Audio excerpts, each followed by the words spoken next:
Thank you. Thanks, Chuck.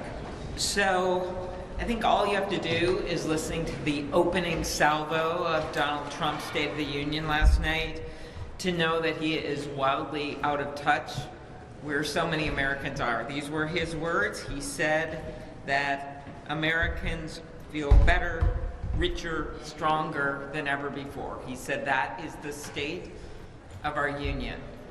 And I think we know very well that isn't true.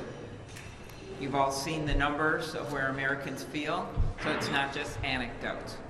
But I thought the most interesting thing that I did yesterday was listen to some of the guests that my colleagues had brought to the State of the Union, including Senator Duckworth's guest, a guy named Jeremy from rural Illinois, whose premiums had gone up so much that he had to change health care plans because, of course, Donald Trump's and the Republican Party's failure to do anything about extending the tax credits. He then moved on to saying he had to get a plan with this huge deductible. He found out he had diabetes. He didn't even know if he can go to the doctor. And he started crying at what was, let's face it, press conferences that we have all the time, and he couldn't stop crying. That's the guy I thought of when I was sitting there. I thought of Senator Warnock's guest, who's trying to run a rural hospital and have seen these Medicaid cuts. I thought about my guest, a guy named Sean Severson, who is the last thing a political activist you have ever met. He is a brewer from Moorhead, Minnesota, on the North Dakota border, and he is just trying to run a business with 9 employees, and he has been walloped by these tariffs and walloped by the attacks on Canada and the lack of Canadian tourists coming to northern Minnesota and across the country.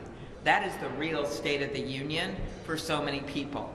And since the last time, last Tuesday, when Chuck met with all of you, we have seen the tariff decision by the Supreme Court. And for a lot of the senators, we have seen already our small businesses coming to us and say, wait a minute, he's doing this again. He's doubling down. Now there's going to be more uncertainty. We have over 100 changes to tariffs already, and it's only going to get worse. So that chaos that we're talking about, it's not just not enough staffing at the VA or farmers trying to get loans at the USDA or the horror of 3,000 ICE agents roaming the streets in the metro, Minneapolis, St. Paul, and also, by the way, in our rural areas. It is also about the economic chaos by this man's policies. So what Abigail Spanberger and Alex Padilla asked yesterday was basically, is Trump working for you? And the clear answer for so many in this country is no. And what I was most struck by at the State of the Union, and I'll end with this, 107 minutes, 1 hour and 47 minutes, and he spent 2.9 minutes on affordability, sorry, NBC statistics, they must be correct, and 3.8 minutes on healthcare.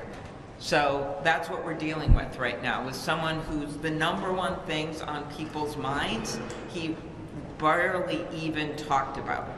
So when you ask me what's the State of the Union, I'd say you better listen to Americans and not to the guy that was in the House chamber for 2 hours last night.